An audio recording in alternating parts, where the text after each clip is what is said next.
We'll start the show in just a second, but first I want to tell you about today's sponsors. Magic Spoon is the cereal that tastes exactly like the delicious cereals from your childhood, except it has no sugar, tons of protein, and only 3 net carbs, so it's perfect for a keto diet. To get free shipping, go to magicspoon.com/Pakman and use the code Pakman. If you're trying to quit smoking or vaping, check out Lucy, which is a nicotine gum developed by Caltech scientists. They'll ship it right to your door, and you can save 20% when you go to lucy.co and use coupon code Pakman.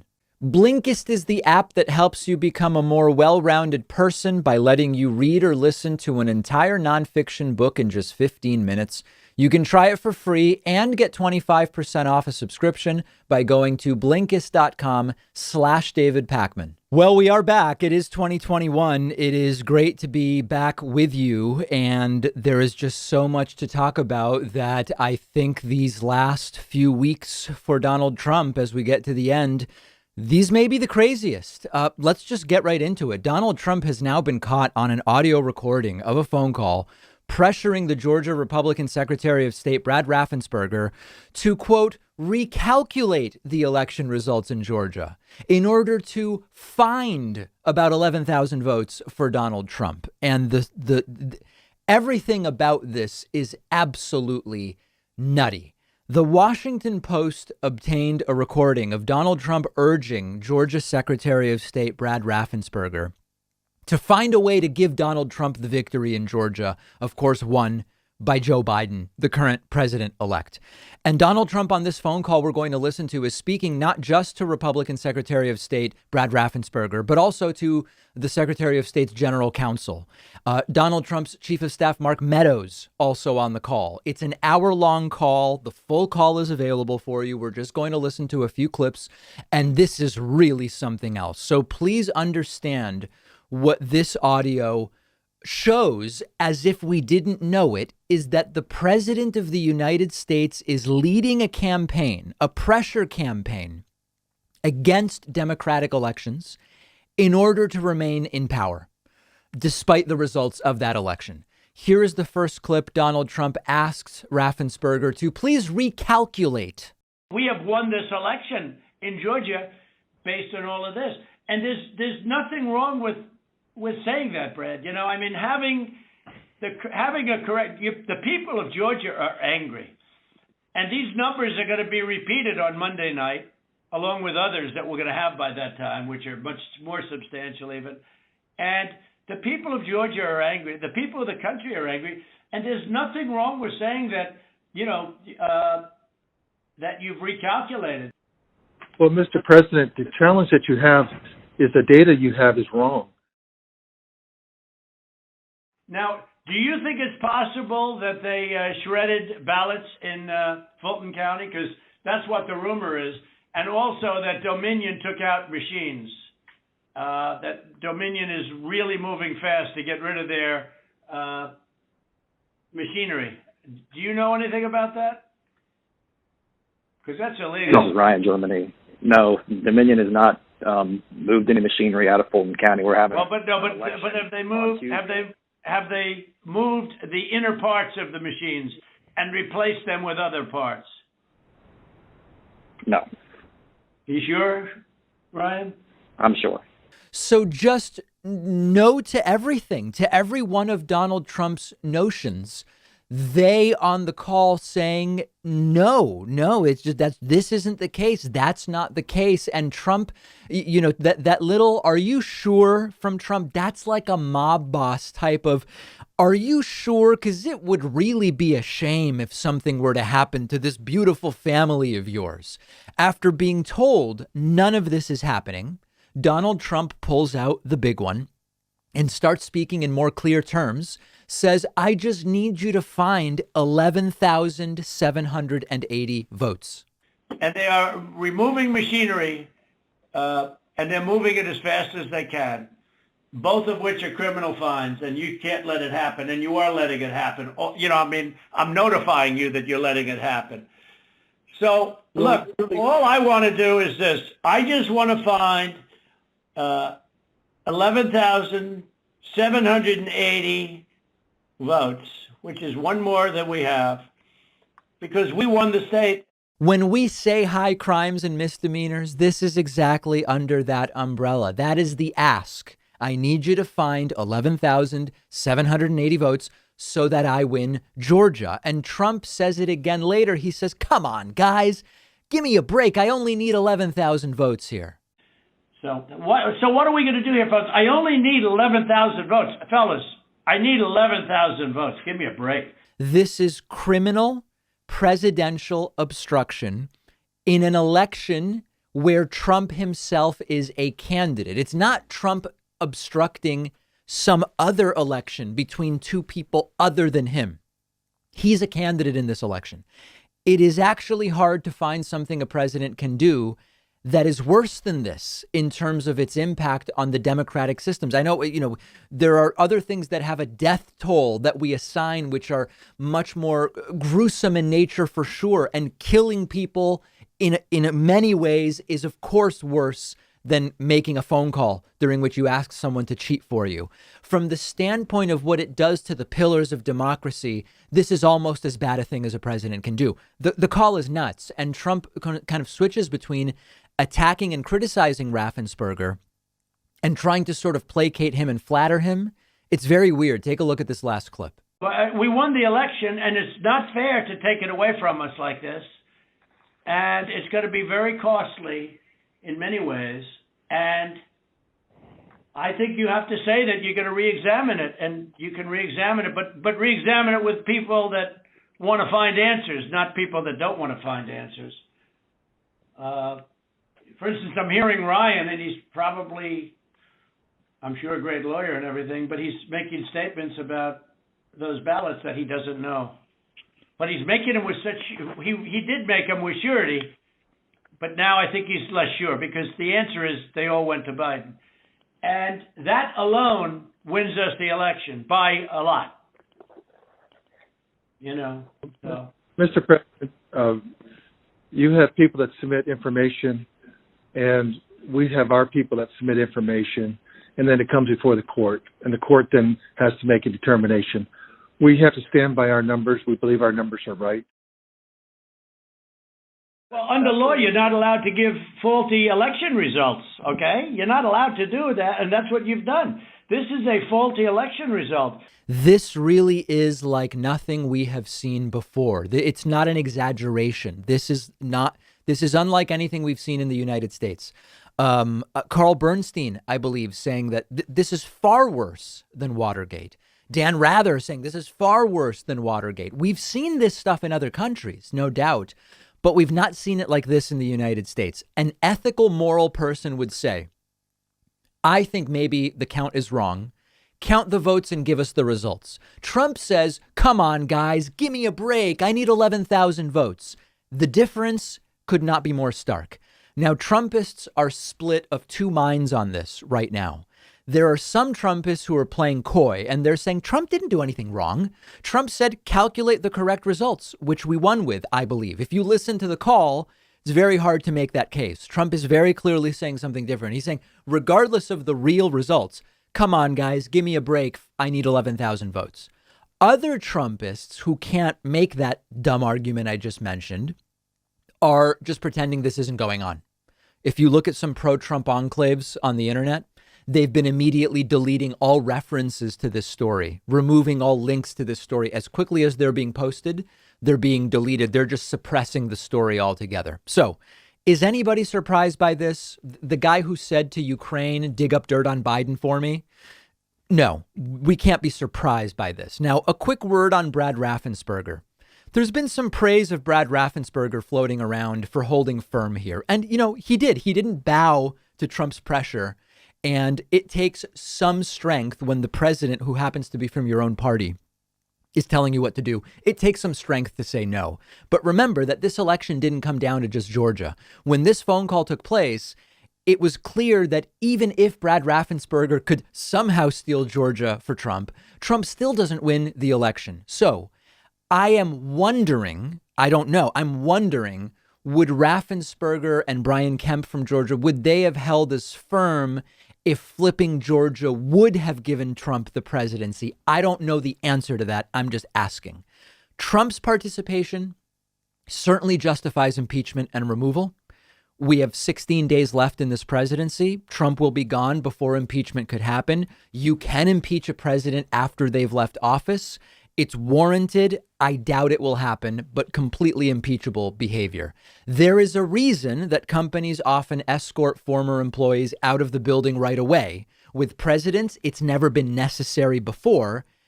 It's different with Trump, and that's sort of the final thought on this. Okay, so we're back. We have a huge week this week. This is tonight. Donald Trump is going to hold what will likely be his last political rally as president in Georgia in support of incumbent Republican senators Kelly Loeffler and David Perdue.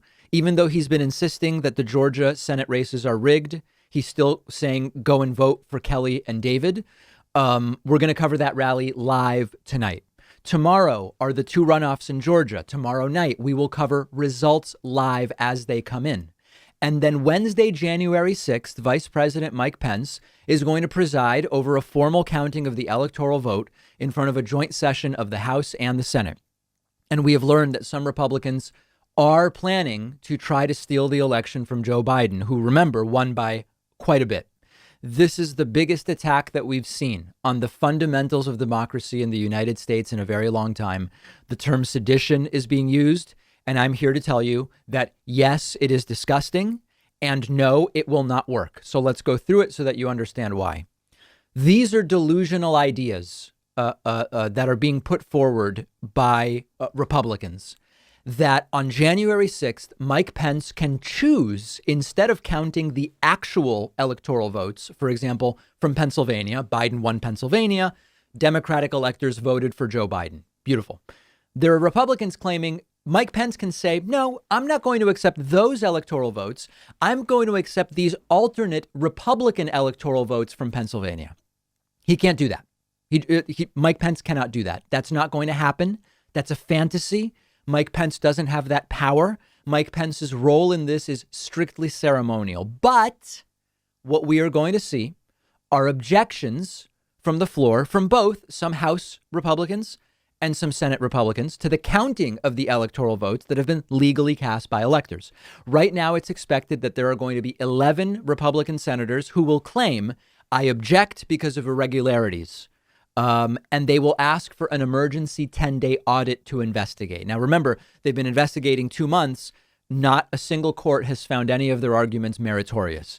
Now, the really scary part is that because of the fomenting of baseless anger by Trump and others, there are expected to be multiple rallies and gatherings of Trumpists in D.C. on Wednesday, and there are fears of violence. A variety of groups are expected to be there. There are threats of violence, calls for an armed encampment, which sounds a lot like that Chaz and Chop thing that Trumpists were denouncing over the summer when it was over the George Floyd protests. But Chaz and Chop only wanted to govern themselves. These lunatics want to govern the entire country by imposing an unelected president on the United States. We've come to expect that hypocrisy. I won't dwell on that today. And there are even some Republicans calling for violence. Cuckoo Congressman Louis Gohmert, for example, said, in effect, the court ruling would be you got to go to the streets and be as violent as Antifa and Black Lives Matter. That's Louis Gohmert, former judge, saying that. Attorney Lynn Wood, who's a pro-Trump lawyer that's been at the center of a lot of this nonsense, says Mike Pence should be executed for treason. So many allusions and incitements to violence going on, and we'll see what happens on that front on Wednesday. But the bottom line, what happens voting-wise on Wednesday? So here's how it will go. Some Republicans will object to the counting of the votes. It will trigger a couple of hours of debate in each chamber, Senate and House, and then there will be a vote about whether to uphold the objections. Neither the House nor Senate will vote to uphold the objections, and Joe Biden's election will be certified. That's what's going to happen. So all of this, weeks of planning and plotting and threatening, this will lead to a delay of a few hours on Wednesday, and we will cover all of it live for you. They are attacking our basic democratic systems, and they should be held accountable. It's unclear if these Republicans are going to be held accountable, but this is really the last thing we need. in the middle of a pandemic that has dramatically been mishandled, where we have an urgent need to put someone else in charge of managing the pandemic. Joe Biden already has a team, already has a task force. They've been meeting, they've been working. And there couldn't be this, it would never be acceptable to attack democracy in this way. But this is an acutely bad time to do it. So let me know on Twitter what you expect to see happen on Wednesday. You can find me on Twitter at @dpakman. The David Pakman Show at davidpakman.com.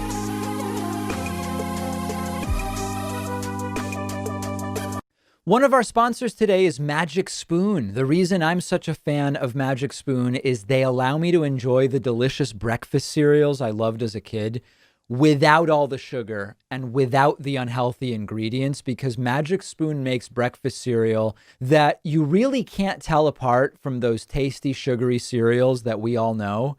But each serving of Magic Spoon has no sugar, 3 net carbs, and 11 grams of protein. So it's perfect for someone on a low carb keto diet, just anybody trying to eat healthier and cut back on the sugar. You can choose from cocoa, frosted fruity, cinnamon, blueberry, or peanut butter. They all taste amazing. And Magic Spoon now lets you create your own customized variety pack with the flavors you choose. They really do stand by their product and will refund 100% of your money if you don't love it. No questions asked. Go to magicspoon.com/Pakman to build your own custom variety box today. Make sure to use promo code Pakman to get free shipping. The link is right underneath this video.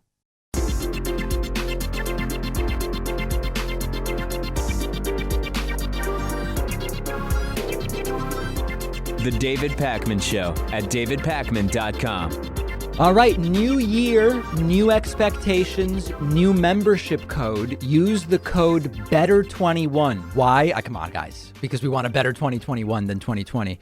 Use the coupon code BETTER21, all one word, all lowercase. Numbers can't be lowercase, but the letters can. BETTER21 to get a major discount off of the cost of a membership at joinpakman.com. Okay, so even though Donald Trump has been completely missing from being the president for what is now several months, he did post another one of these bizarre videos on New Year's Eve, and this is a particularly deranged video. I showed it to some mental health professionals and said, if this person were a patient and came into the office making claims like these, what would you think? And everybody I showed it to in some version or another said, I would question whether the patient is losing connection to reality. We'd be thinking about whether medication is appropriate. Now, that's not a diagnosis of Trump. It's a hypothetical about if Trump was on your couch rather than on your TV making these claims, what would you think? So let's get right into it. A very odd 5-minute speech posted to Trump's Twitter on New Year's Eve. Trump not slurring in this particular speech. His voice does sound strained. Let's get right into it. In the face of great challenges this year, Americans showed incredible grit, strength, tenacity, and resolve. And together we achieved truly historic victories like nobody ever thought possible. To defeat the China virus, we launched the largest mobilization since World War II. We transformed our factories to build tens of thousands of ventilators and millions of masks virtually overnight. Nobody thought it could be done. We ignored the experts who demanded open borders, and we shut down travel from China and Europe to protect our citizens, and we built the wall. So this is Trump's completely delusional revisionist history on COVID. We've been one of the biggest global failures on COVID. We failed on testing. We are actively failing on vaccination, which we'll get to tomorrow. But this isn't new information. We have the 7th highest per capita cases in the world.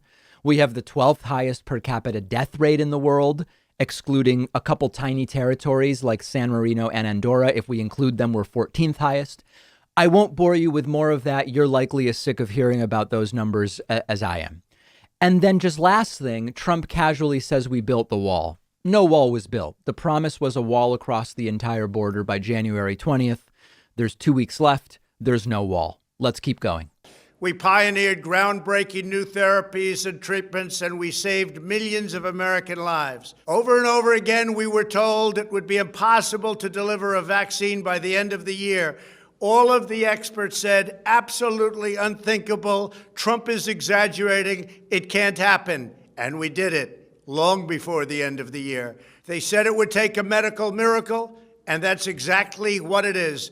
Years from now, they'll be talking about it. They'll be talking about this great, great thing that we did with the vaccines. A truly unprecedented, amazing medical miracle. Normally, developing a vaccine takes up to 10 years. Thanks to Operation Warp Speed, we developed a vaccine in just 9 months. Now the lies there are a bit more nuanced. No one said this is a straw man. No one said you can't do a vaccine by the end of the year. And in fact, you can go back to my shows in late April and early May, and I showed you sober projections. One was, I believe, from Goldman Sachs, which think what you want about them when it comes to these timelines. They've been pretty good. And they said we expect an emergency use vaccine sometime in November, and healthcare vaccinations could start at the end of November or early December. That ended up being the case. So it's not nobody was saying we'd have a vaccine this year. But remember that Trump promised us 100 million doses by the end of 2020. That failed. He then definitely promised us 20 million vaccinated by the end of 2020. We are only now getting to the first 4.5, 5 million doses. First dose given. Remember, you need 2 doses. So Operation Warp Speed has fallen about 90% short of what was promised. And that's the bottom line fact. And then here, Trump really gets even more delusional. We've already begun a nationwide vaccination program, and we're sending the vaccine all over the world. The world will benefit, we'll benefit, and everybody's calling to thank me. We know of no calls from world leaders thanking Trump. Zero. We know of 0 calls. But that's not really the big part to talk about. Trump says we're sending the vaccine all over the world. That's about 5 layers of lies. First, many of the vaccines have nothing to do with Operation Warp Speed. It's pharmaceutical companies that are sending the vaccine all over the world. Number 2, Trump turned down 100 million doses of the Pfizer vaccine in late July. So the 100 million doses were then sold by Pfizer to other countries. We're not sending them. We turned them down, so Pfizer sold them to somebody else. We could have had them. Trump said no. And now Pfizer has figured out that other countries want them and they're sending them elsewhere. So just wrong on 4 or 5 different levels. Let's keep going. Trump then singing his praises and grading himself. We will end the pandemic once and for all. This is one of the most extraordinary scientific, industrial, and medical feats in history. Everybody has it as that. That's what they're marketed down as. And we can never let people forget where it came from and how it came. Trump continues to be obsessed with his marks, as he calls them, says that the world has marked this down as a major success. Of course, we have the Pfizer-BioNTech vaccine, thanks to Turkish immigrants in Germany. The Moderna vaccine, overseen by Israeli-born Chief Medical Officer Tal Zaks and French businessman CEO Stéphane Bancel, who's the CEO of Moderna. And we have the Oxford vaccine developed in Oxford, England, starting to be approved. What is Trump talking about? Skipping ahead a little bit here, Trump touts his great economy, and then he goes into some real whoppers about the GDP, which we've been warning you about for a while. Our economy is growing at the most rapid rate ever recorded, 33.4% last quarter, and much faster than the nations of Europe. Nobody can compete with us. This one is just sad. We had rapid GDP growth in the third quarter after record GDP loss in the second quarter. If you have 10 apples and I take away 7 and then give you 6 back and brag about how no one's ever given you more apples than me, I'm kind of an idiot, right? Nobody would fall for that. But people are falling for the equivalent story that Donald Trump is telling. And of course, it's similar with Europe. Europe is seeing slower GDP growth because they had less GDP decline to begin with. Understand it. So it's a total farce, and Donald Trump rapidly approaching his last and final public appearances tonight in Georgia in support of the 2 Republican candidates there. I'll be covering it live. I hope you'll join me on YouTube, Twitch, and or Facebook. You can stream it on all 3 at once if you want, starting about 8:30 p.m. Eastern time tonight. This is really something else. As we've been covering, Joe Biden has been doing a lot as president-elect. Donald Trump as president hasn't been doing a damn thing for months now. Many of his allies have abandoned him. West Palm Beach doesn't seem to want him down there. New York City certainly doesn't want him or his kids.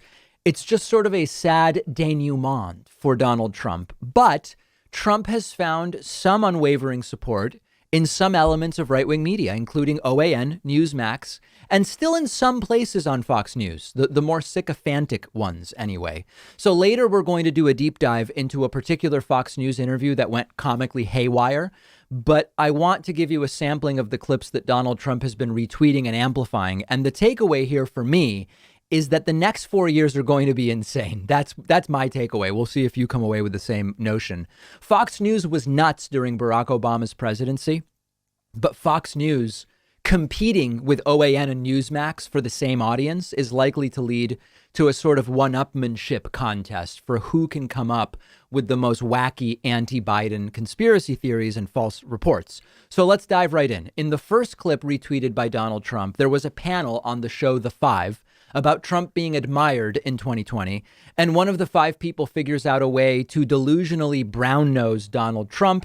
Trump loved it and retweeted it. Take a look. Well, see, I think President Trump should stand at the top because he has been an incredible president. He has, though, Marie. He is someone who led one of the strongest economies we saw pre-COVID. This is a man who has gotten more Middle East peace deals done in just one term alone. He's gotten more than half of all the peace deals we have seen in our nation's history done in one term. This is someone who got Mexico to step up to the plate on things like illegal immigration. This is someone who has brought a business approach to Washington, D.C., therefore solving problems when people like Joe Biden, who have been there forever, created the mess that President Trump went to go fix. And I also think it's remarkable because you have a media who has vilified him, demonized him, lied about him, and yet he still sits atop the throne. And Marie, I love you, but this must be a hard segment to leave.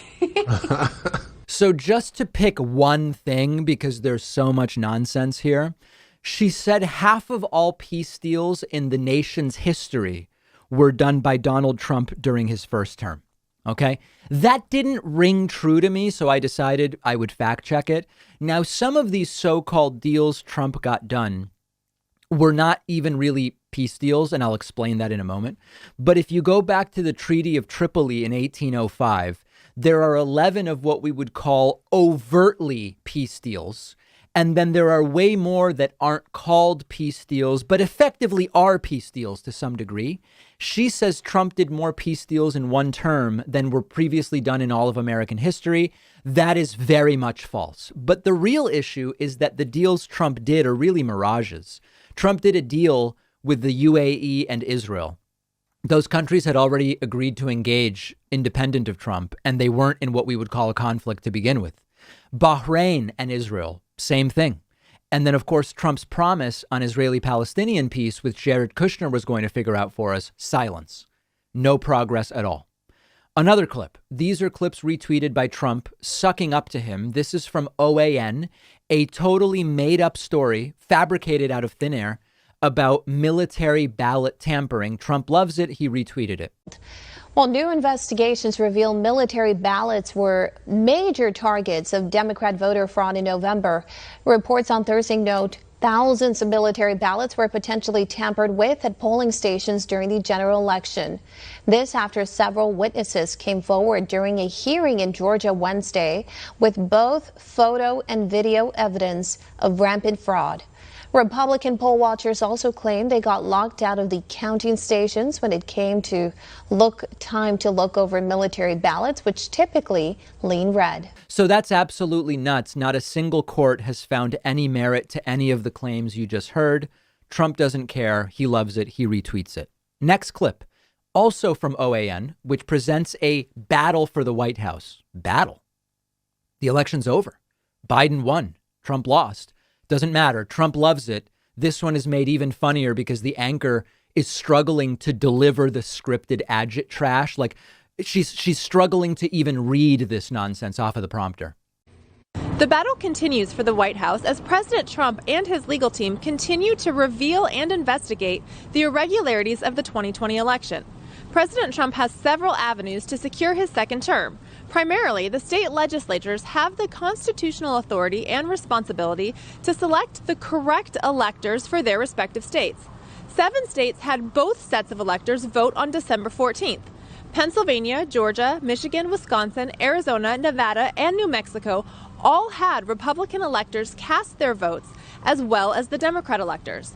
Currently, all 7 of the state secretaries of state have sent the Democrat electors to be counted. The state legislatures have the constitutional responsibility to ensure that the electors sent from their state are correct. So that's a complete fantasy. None of that is going on. And then one more here, maybe the nuttiest one. An OAN reporter named Pearson Sharp stands in front of a blackboard reminiscent of Glenn Beck's old conspiracy show. Bunch of stuff written in chalk outlining a completely farcical understanding of how elections work. This is a 5-minute clip. I'm not going to torture you like that. I'll just play 40 seconds for you to give you a sense of it. The so-called election results on November 3rd are puzzling to a lot of people, at least 75 million, but probably a lot more. That's because up until that point, all signs were that President Trump was set to win a historic victory over Joe Biden. And many still believe that's exactly what happened, even if the alleged vote counts tell a different story. Despite what the mainstream media has declared, President Trump was projected to win because he had ushered in an unprecedented era of prosperity for Americans from all walks of life. At the start of 2020, before the Chinese pandemic and Democratic governors devastated our nation, American optimism about the economy was at an all-time high. That guy has never seen a point he will actually make, just droning on and on with circumstantial conjecture. But his point is Trump won. And Trump liked it, so Trump retweeted that video. These are the things where if you even see a reputable reporter retweet this, you say, wow, that's a concern. The president of the United States is retweeting this stuff. We'll have more coverage of this on our Instagram page. Make sure you're following us there at David Pakman Show, and follow me on Instagram for pictures from my vacation. Warning, they are very boring. I'm David.Pakman on Instagram. The David Pakman Show at davidpakman.com.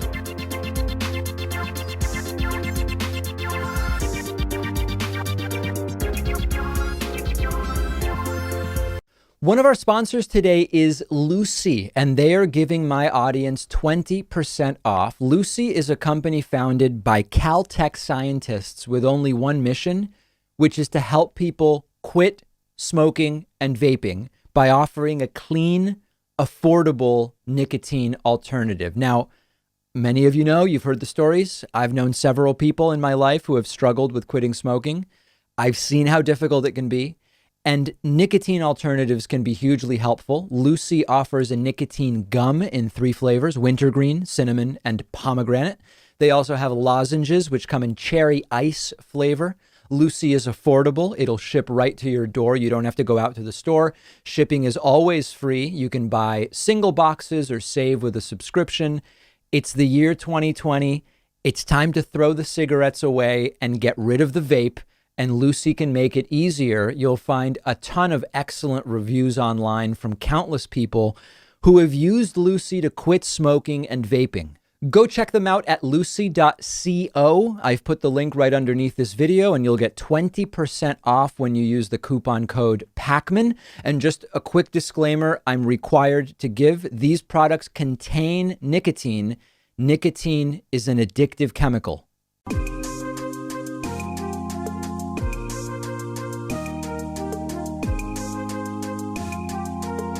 Welcome back to the David Pakman Show. This is an interesting story that did not get a lot of attention since it came out right around New Year's Day, but I do think it's worth covering. Joe Biden is going to have a completely new Secret Service team in his immediate presidential protection team.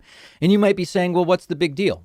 New president, new protection team, right? Well, the big deal is that some reassignments are common when there's a presidential transition. Some agents move into being the people right around the president. Some move out of it. Joe Biden is going to be getting an entirely new team, though, because there are concerns about having Donald Trump sycophants around Joe Biden. Secret Service is often considered apolitical, simply there to provide security. There are reportedly Trump sycophants that are now part of the presidential protection team. Individuals who, for example, were discouraging each other from wearing masks to be politically in line with Trump on COVID, even though officially the federal government was saying all of our employees are going to be wearing masks. The Secret Service allowed former security detail leader Anthony Ornato to temporarily leave his role and serve as White House Deputy Chief of Staff. Very unusual, very unorthodox decision. And that same guy, Ornato, is the one who coordinated that insane stunt where Trump held a Bible in front of a D.C. church after the clearing of peaceful protesters from the area. He planned some campaign rallies and the like. So bottom line, they are going to be replacing the entire presidential protection team. And to be frank, I think this makes sense. It's terrible that this is necessary. It appears to be necessary. Secret Service agents are around the president during extremely sensitive events and meetings. And the idea that some Trump anti-maskers or loyalists of any kind would be around Biden is horrifying. And the plan is to bring back some senior agents that knew Joe Biden from his days as vice president and combine them with some newer agents. I actually never thought that much about the politics of Secret Service agents. But then this guy, Dan Bongino, came along, and Bongino was a Secret Service agent who worked on protective duty for George W. Bush, and then he stayed on with Barack Obama. And then we found out Bongino is a completely out of his mind right-wing nut that would actually scare me as someone protecting a president, particularly a Democratic president. He's now part owner of the right-wing social media network Parler. He said that during Trump's presidency, his life has become about owning the libs. That's a quote. He supported the Spygate conspiracy theory from Donald Trump, and on and on and on. And my suspicion is that this is actually going to be a bigger problem than merely the Secret Service. Obviously, Secret Service is of particular importance because we're talking about keeping the president safe. But my suspicion is that there have been Trump loyalists installed at medium to lower levels in many agencies. And often when you have a presidential administration that changes, the leadership at many of those federal government agencies also changes. You know, the directors and deputies to those directors may be a little bit lower than that in order for everybody to sort of be in line with the incoming president. But because of how Trump and his cronies operate, I would guess that there are tons of loyalists and cronies below the level that a White House would be involved in hiring for. And that is a real concern. And we'll have to see how that manifests during the first year or two of Joe Biden's presidency. You may well have, as a result of Donald Trump's incredibly cronyistic handling of every aspect of government, entire departments filled at the low to mid level with Trump sycophants and loyalists. So my guess would be that over the first 18 to 24 months of Joe Biden's presidency, we'll be hearing about these rogue acts of defiance from low level folks. Like, as an example, I'm not predicting exactly this, but as an example, Biden directs NASA to once again start studying climate change, and some lower level folks refuse to put the information back up on the website. Maybe it's a bad example because NASA actually does seem to be focused on doing good science, but that type of thing, and it'll have to be rooted out. It'll sort of be equivalent to when the Supreme Court legalized gay marriage nationally. You had that deranged, wacky Kentucky County Clerk Kim Davis, who just resisted issuing marriage licenses in her county. Obviously, it failed. She was just replaced. But she was temporarily held up as a martyr by some on the right. It's going to be a very interesting couple of years. So this is a really interesting story. And I know many of you have been emailing me saying, David, you have to cover this. I don't know how many of you expect me to cover it in this way, though. So let's dig right into it. Fox News, I guess we'd call him reporter, correspondent Peter Doocy, the son of Steve Doocy, also a Fox host, tried to embarrass Georgia Democratic Senate challenger John Ossoff on air. And it backfired horribly with John Ossoff delivering a perfectly timed mic drop. But, very important, what John Ossoff said happens to be untrue. And we should also care about that. So I'm telling you the truth here. What Ossoff said was rhetorically brilliant, but it was not factually accurate. So let's get to it. Georgia Democratic Senate candidate Raphael Warnock has had old assault allegations against him reinvigorated, and they relate to his family life, which he's already discussed. Fox host Peter Doocy brings these allegations up, not to Warnock, but to John Ossoff, and Ossoff executes a perfectly timed, brilliantly calculated and calibrated rebuttal. It is a textbook example of rhetorical skill when dealing with hostile media. Let's take a look. A quick one while we've got you. Any concern that the allegations of wrongdoing against Reverend Warnock could possibly be a drag on the Democratic ticket next week? None whatsoever. Reverend Warnock addressed this issue a year ago, and here's the bottom line. Kelly Loeffler has been campaigning with a Klansman. Kelly Loeffler has been campaigning with a Klansman. And so she is stooping to these vicious personal attacks to distract from the fact that she's been campaigning with a former member of the Ku Klux Klan. I mean, we deserve better than that here in Georgia. And I want to encourage everybody to make a plan to vote on Tuesday. Thank you so much. Thank you, Mr. Ossoff, very much. All right. Rhetorically, that is brilliant. The pauses, the repetition, the redirection. I mean, it is really perfect. John Ossoff is brilliant at this. It also happens not to be accurate, and that has not received the coverage it should probably get. And I'd be doing everybody in my audience a disservice if I didn't point this out. Rhetorical skills do not necessarily equate to factually based dialogue. Right-wing host Ben Shapiro is a great example of this. He will quickly rebut any argument you throw at him, and he will sound confident doing it, but the arguments are often bogus. Ossoff said that Georgia Republican Senate candidate Kelly Loeffler has been campaigning with a Klansman. That is really not true in spirit. You might be able to find some way where you can say the letter of it approximates accuracy. It is true Kelly Loeffler was pictured alongside a former member of the KKK named Chester Doles. Chester Doles was sentenced to prison in the 90s for assaulting a black man. He was a member of the KKK. But to say that Loeffler was campaigning with a Klansman, it's really not correct. The Loeffler campaign immediately said she has no idea who this guy is. She took a bunch of pictures with everybody who wanted one at that event. She condemns everything the KKK stands for. They would have kicked the guy out if they had known who he was. So it's possible Loeffler has a soft spot for white supremacists, independent of this event. But when Ossoff says Loeffler campaigned with a Klansman, we're stooping to the sort of character assassination stuff that they do, because there is no evidence. CNN agrees. Other fact checkers agree. To say Kelly Loeffler campaigned with a Klansman suggests that the Klansman was part of the campaign, that she welcomed the endorsement of a Klansman. The Klansman introduced her. There's no evidence that that's what took place here. So we must hold ourselves to the same standard. We have to do it. So John Ossoff is brilliant at this stuff when he has the facts on his side, and he's brilliant at it when he doesn't have the facts on his side. That's what makes it all the more important for us to fact check this stuff and know what's what. I enjoyed the clip. I admit I did. It's not accurate. Loeffler is disgusting.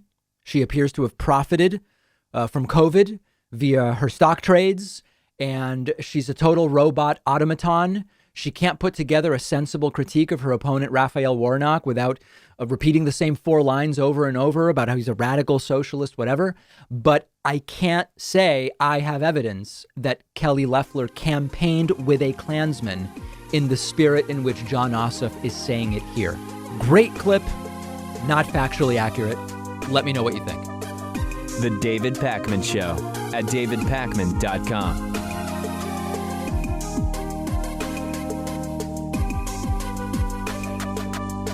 What if you could read 10 books in just one sitting? That's exactly what one of my favorite apps lets you do. It's called Blinkist, and what they do is take thousands of popular nonfiction books. They condense them down into text or audio that you can consume in 15 minutes. Blinkist makes sure that you're getting all of the important core insights from each book.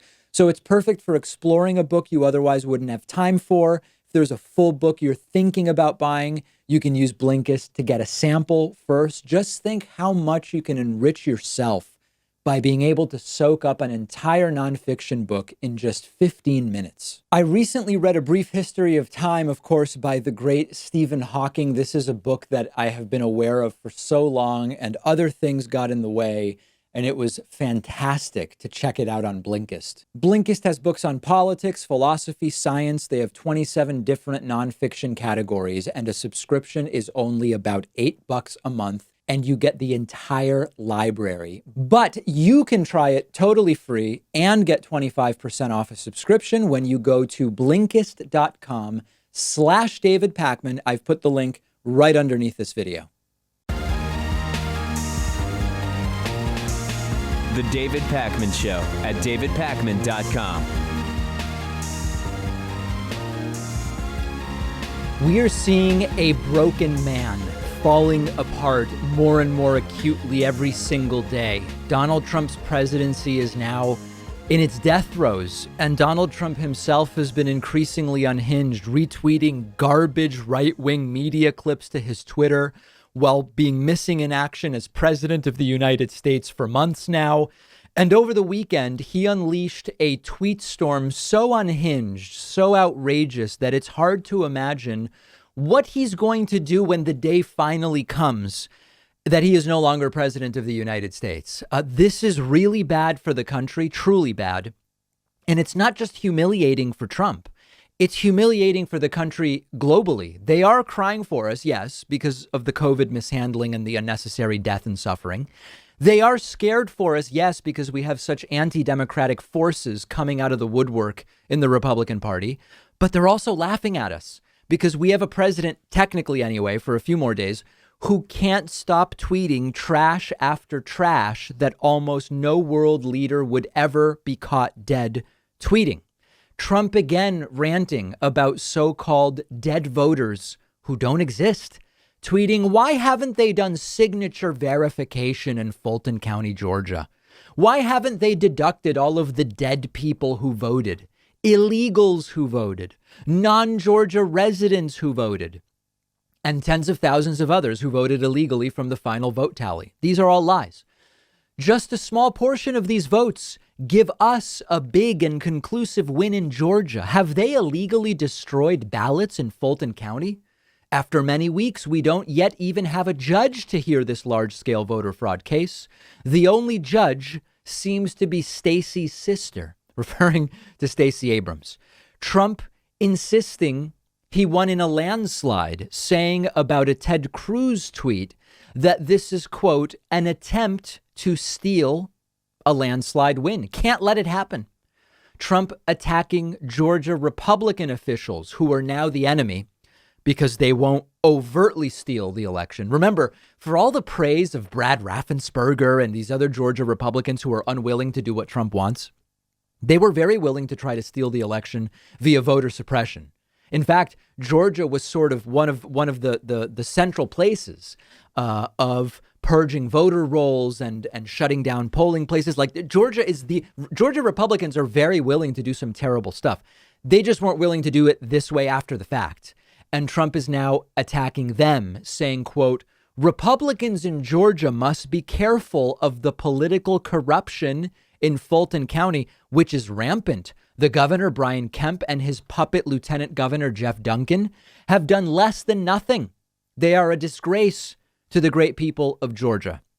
And Donald Trump just continuing to tweet lies about Georgia, saying, quote, Georgia election data just revealed shows that over 17,000 votes illegally flipped from Trump to Biden. This alone, there are many other irregularities, is enough to easily swing Georgia to Trump, quoting OAN. None of that is true. There's no evidence for any of that. No court has found any of these arguments meritorious or with evidence. Trump then interrupting the election tweets to attack Dr. Anthony Fauci, saying, quote, somehow Dr. Fauci is revered by the lamestream media as such a great professional, having done, they say, such an incredible job. Yet he works for me and the Trump administration, and I am in no way given any credit for my work. Gee, could this just be more fake news? Of course, the theme is Trump continuing to be triggered by Dr. Fauci being more respected and trusted than Trump. And when Trump says Fauci works for me, I should get the credit. Well, you've been advocating for the opposite of Fauci in many cases and attacking him publicly for months now. That's why you're not getting the accolades for being the person who allows Fauci to remain in your employ. And then Trump continuing to spread more lies about the virus, which have deadly consequences, saying, quote, the number of cases and deaths of the China virus is far exaggerated in the United States because of the CDC's ridiculous method of determination compared to other countries, many of whom report purposely, very inaccurately and low. When in doubt, call it COVID. Fake news. Now, that one is not only untrue. If anything, the number is understated. There's a new CDC report that says, OK, we have the official number, which is around 350,000 dead from COVID, already a tragedy. But we suspect that the real number is more like 500,000 for reasons we've already discussed. So when Trump says the real death toll is lower, he implies it's less dangerous than it is, which encourages people to disregard guidelines which save lives. And then Donald Trump retweeting a tweet from lawyer Sidney Powell, who he supposedly doesn't have anything to do with, saying, quote, this election was stolen from the voters in a massive fraud that you and others are now complicit in.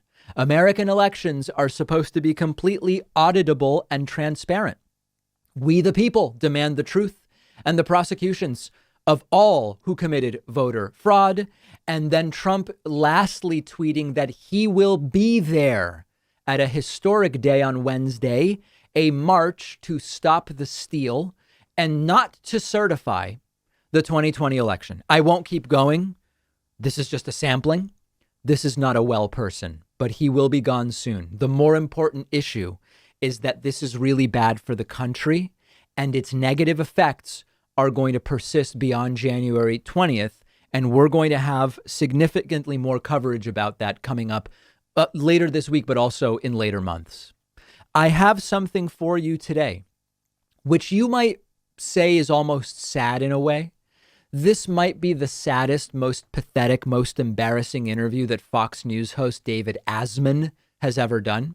And I've been watching David Asman on and off for decades at this point.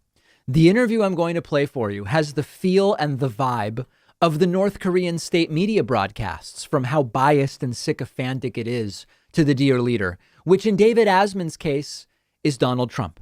Fox decided to interview Georgia Republican Secretary of State Brad Raffensperger, who is a vile voter suppressing pro-Trump Republican who has become an enemy of Trump because he has said, listen, I can't just steal the election for you. And that was even too far for Brian Kemp and Brad Raffensperger. So David Asman brings on Brad Raffensperger and frames up a question for him that seems like a North Korean state media question, framing up a question about how it really doesn't seem like Biden even could have won because Biden was in the basement and Operation Warp Speed was so great.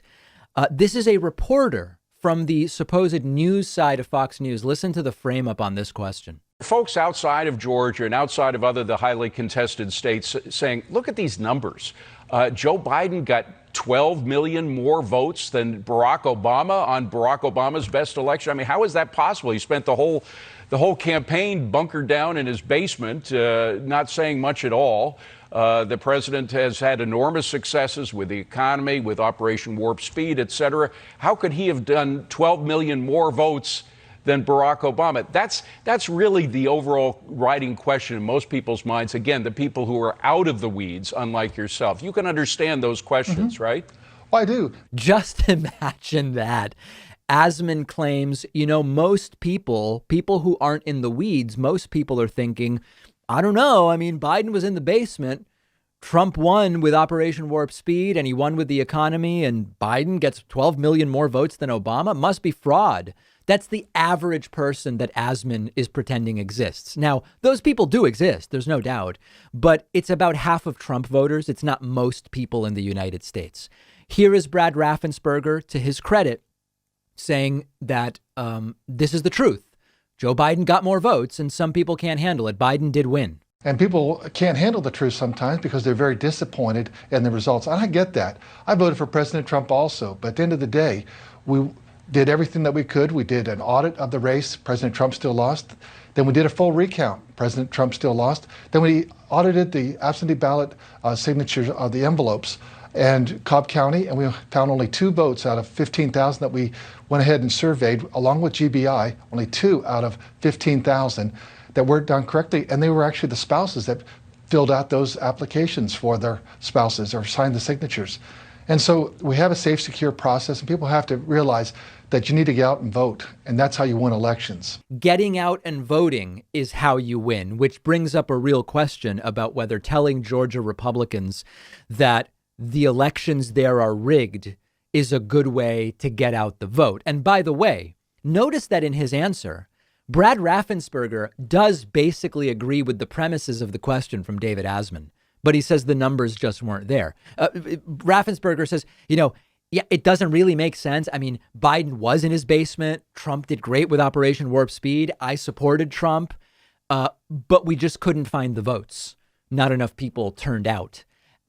So even in his answer there, still conceding a bunch of the framing of the question by David Asman. So there you have it. And this is, I mentioned this earlier, one-upmanship battle. I expect that once Trump finally leaves office, we are going to see OAN and Newsmax, by virtue of their wild reporting, push or drag some aspects of Fox News to become even more radicalized to maintain an audience. That's my expectation. We'll see if it comes true. Okay, we have a voicemail number. That number is 219-2-DAVID-P.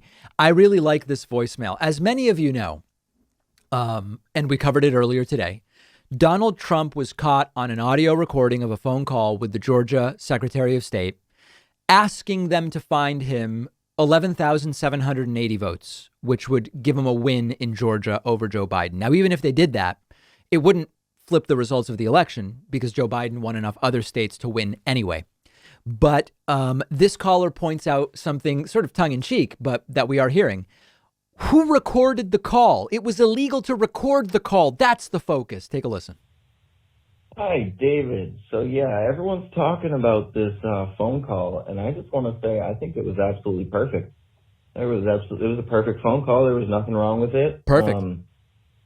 There should be doing some investigations for illegally recording it. And, right. Yeah, illegally recording a perfect phone call is just, yeah. So I get that they're joking, but there's a few things here to talk about. Number one, both sides, you know that I don't both sides almost anything. Both sides mostly play this game. When there is a leak and they like the content of the leak, they focus on the content and they ignore how it was obtained. When they don't like the content of the leak, they say, whoa, hold on a second. That was illegally recorded, or it was leaked by someone who didn't have access to it, or whatever. Democrats and Republicans really both do this almost to the same degree. And it's one of the areas where there really is very little difference between Democrats and Republicans. However, what is interesting is that presumably Donald Trump, well, we know Donald Trump was in Washington, D.C. when this call was made, and Brad Raffensperger was in Georgia when this call was made. Both Georgia and D.C. are one-party consent territories, meaning it is legal to record a phone call as long as someone on the call knows that it's being recorded. The question is, if the people who were doing the recording and knew it was being recorded were in Georgia and no one in D.C. knew it, I am not a lawyer, as many of you know. My question would be, does D.C. law about one-party consent mean that at least one party in D.C. needs to know that it's being recorded for it to be legal? I don't know the answer to that.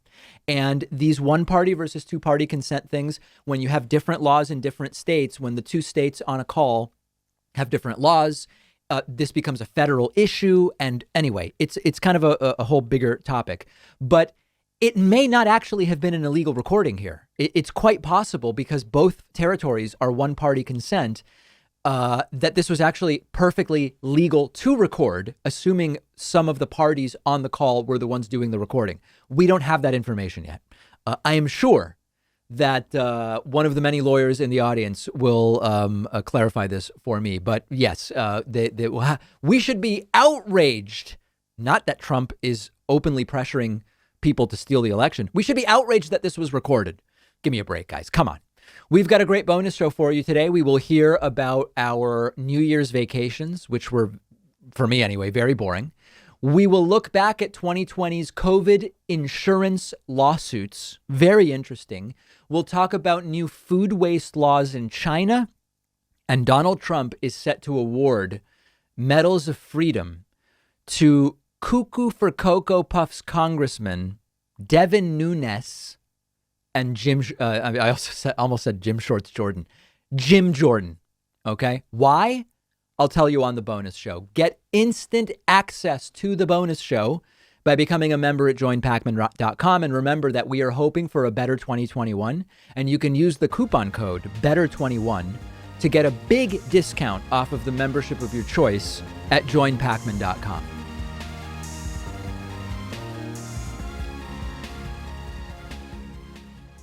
Thanks a lot for watching today's show. I just want to take a second to tell you about today's sponsors. Magic Spoon is the cereal that tastes exactly like the delicious cereals from your childhood, except it has no sugar, tons of protein, and only 3 net carbs, so it's perfect for a keto diet.